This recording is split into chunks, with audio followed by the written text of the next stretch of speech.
I've been a Pokemon fan for as long as I can remember. Ever since 2006, when I first picked up a copy of Pokemon Pearl, I've gotten every mainline Pokemon game since. In recent years, the month of November is ubiquitous with waiting for a new Pokemon journey to start when the new games come out.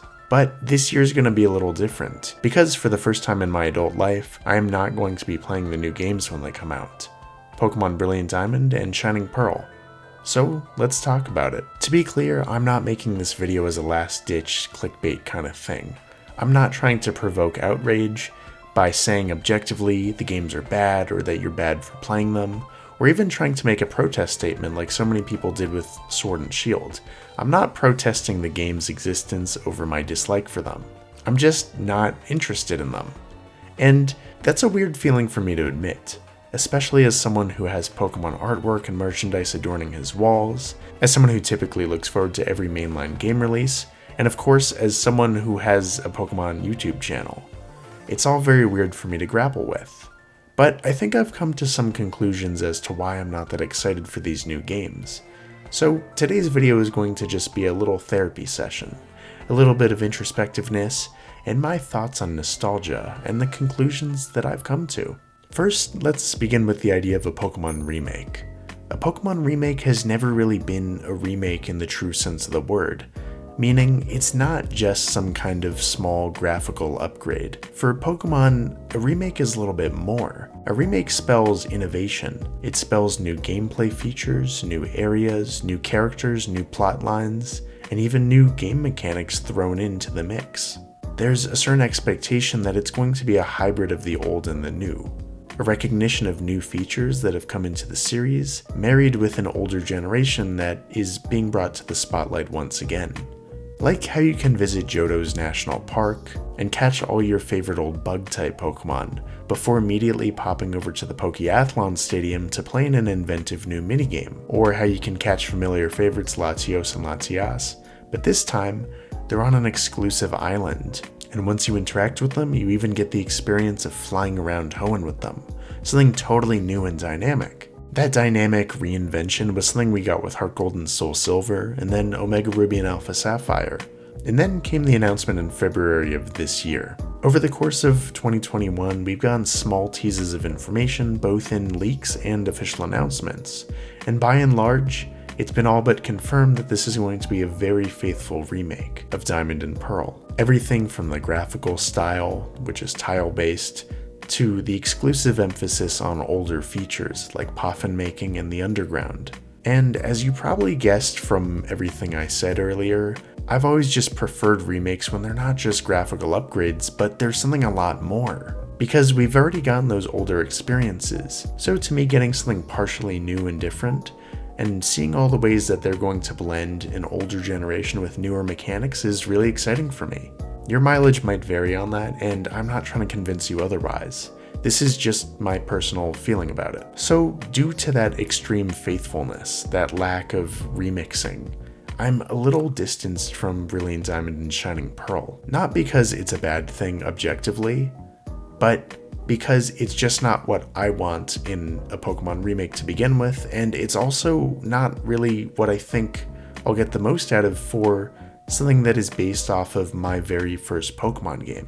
It all boils down to how strong my nostalgic attachment is to the original Diamond and Pearl. These were my first Pokemon games, so I'll be the very first to admit that I have a very strong nostalgic attachment to these games, and that's heavily swaying my whole experience with Brilliant Diamond and Shining Pearl's releases. These remakes' commitments to the original games would just distract me, because I already know what the story beats are like, I already know what Pokemon I can get, I already even know all the dialogue pretty much by heart because I've played Generation 4 so many times. So if I were to play Brilliant Diamond and Shining Pearl, I would just constantly be making comparisons to what we've already gotten, because it's just so close to what I'm already used to, just off by 1 or 2 degrees. It's kind of like the aesthetic principle of the uncanny valley. The whole idea that the closer that something artificial looks to a human face but isn't, it can be more unsettling the closer it is, because your brain is just trying to figure out why it's off just ever so slightly. And honestly, I think that whole distancing and that whole distraction that I'm feeling is because of my personal nostalgic attachment to Generation 4.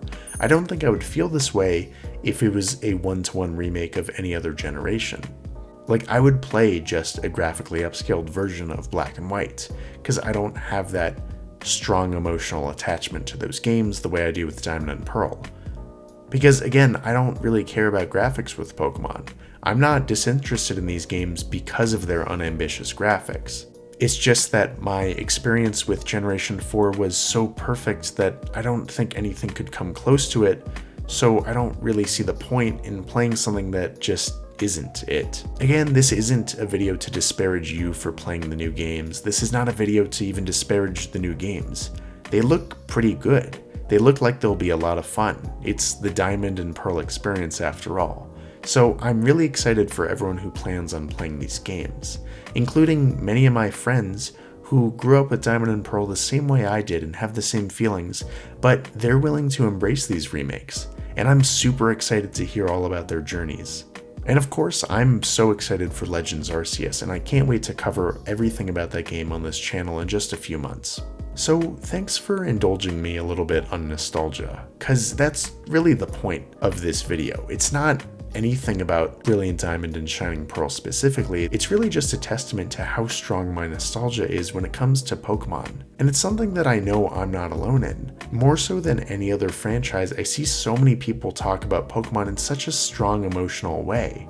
Something so deeply rooted in nostalgia, whether it's their favorite Pokemon that they've had since they were a kid, their very first journey, or maybe the story of a sibling showing them the game for the first time. To give a sports metaphor, it's kind of like how people talk about baseball and how that's passed on through generations.